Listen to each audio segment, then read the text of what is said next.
আসসালামু আলাইকুম। আজকে আপনারে দেখাইমু কিভাবে অল্প টাকা খরচ কইরা মানে খালি এই যে আঁশগুলা এইগুলার খাওন ১০ দিনের ১২ দিনের খাওন দিয়া কিভাবে আমি এই আঁশগুলা পারলাম। আজকে মনে করেন এই যে ১০০ আঁশ পালছিলাম, মনে করেন ২০ থেকে ২৫,০০০ টাকার মাল আছে। ২০০ টাকা করে যদি বেশি, তারপরেও মনে করেন যে ২০,০০০ ২২,০০০ টাকার মাল আছে। ২০,০০০ নিচে হইব, ২০,০০০ টাকার মাল আছে। তো আমার খরচ কয় টাকা গেল এই আঁশ থেকে?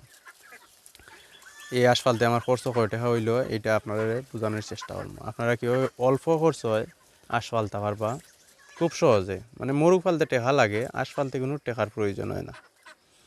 তো কীভাবে ফালবা এটা নিয়ে আলোচনা করবো। তো প্রথমে আপনারা গড়টা দেখাইলেই যে আমার গড়, এই বাচ্চার যে গড়টা আছে গড়টা কীভাবে তৈরি করছি।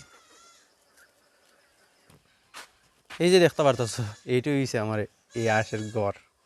গড় বলতে খালি মনে করো তিরপাল উপরে দিছি আর একটা কুটা দিছি, কুটা দিয়া ঘর বানাই দিচ্ছি। তো কিতা করি আমি হেললাই নিত না করি যে জালটা নেটটা দেখতেছ, এই নেটটা আমি বেড়াই তুই উপরে দিয়ে আরো অমদি সাইডে দিয়ে আর বাইন, অমদি সাইডে দিয়ে আর বাইন, সাইডে সাইডে দিয়ে একবান দিয়া কান্দা পায়ে ঘুরাই দিলাই। আর যে তেরফালটা দেখতেছুন তেরফালের উপরে মানে মাটি দিলাইছি, সাইডে সাইডে মাটি দিলাইছি। এক সাইড কুলিলাই, এই কুলিয়া আশপা করে দিলাই, পরে এই সাইড ডাইকিয়া ওই যে মাটিগুলো আছে এগুলা এটার তিরফালের সাইডে দিলাই, দিয়ে এমনি নেট দিয়ে বেড়া দিলাই, তে আর সমস্যা হয় না। হিয়ালে একদিন একটা নিছিল কি আর কি। তো এইভাবে আমার আঁশ এই পর্যন্ত মনে করেন ৭-৮টা মরছে আর কি, ৬-৭টা মরছে আর একটা সিলে নিছে একটা হিয়ালে নিছে।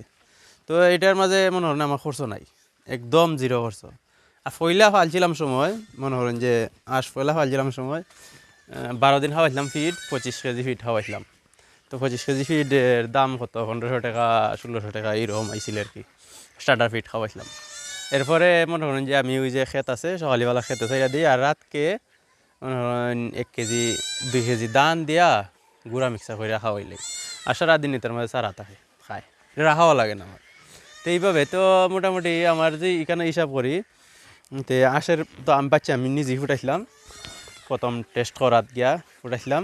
তো তো এটা বেচার রেট যদি ধরুন ৩৬ টাকা করি, তো মনে করেন যে আছে আমার ৩৬ টাকা করিলে ৩,৬০০, আর ১৫০০ টাকা গেছে তোমার এই যে খানি খরচ, তো ৫,১০০ ২০০ ওরকম।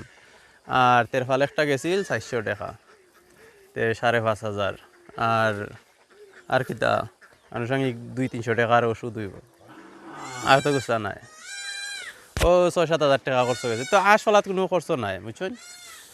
আর একটা জিনিস আপনারা দেখাইলে আঁশ যে ফালতা, আঁশ ফালার মাঝে একটা জিনিস আছে কিন্তু, এই যে গড়ও যদি আঁশগুলো ঠান্ডার দিনে বিশেষ করি, তো গড়ের মাঝে ঠান্ডা মারা যায়। আর গরম হোক ঠান্ডা হোক তুমি যদি বাইরে রাখো, আর যে জায়গাটার মধ্যে আঁশ থাকবো ওই জায়গাটার মধ্যে তুমি রোদ লাগাইতে পারো, মানে ওই যে রোদটা উপরে রোদটা ডাইরেক্ট পরে বা সাইডে দিয়ে এইখানে কিন্তু রোদ লাগে, তো মনে হয় জীবাণু টিবাণু যদি থাকে এগুলা মারা যায়।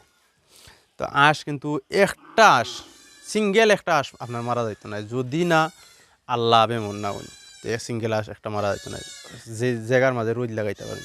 অবশ্যই আমার শীত আছে দিকে আল্লাহ আমি তেরফাল দিয়ে ফেসাই রাখি দেই, আমি গরমের দিনে এইরকম রাখতাম না, গরমের দিনে এইরকম রাখলে মারা যাই তো আরে আঁশ। তো এটা আপনার এটা কিন্তু মূল একটা ট্রিক্স, আপনার আঁশের জায়গার মধ্যে রোদ লাগানি।